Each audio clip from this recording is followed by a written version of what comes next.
Hello guys and welcome to our channel. Today I will show you how you can take a burst shot photos in the Samsung Galaxy S23.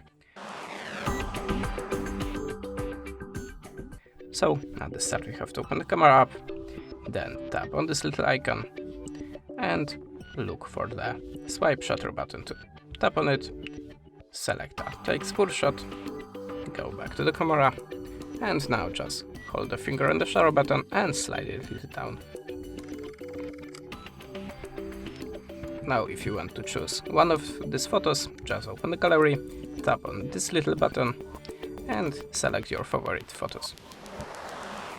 If you are ready, click on this button and save it. That's it.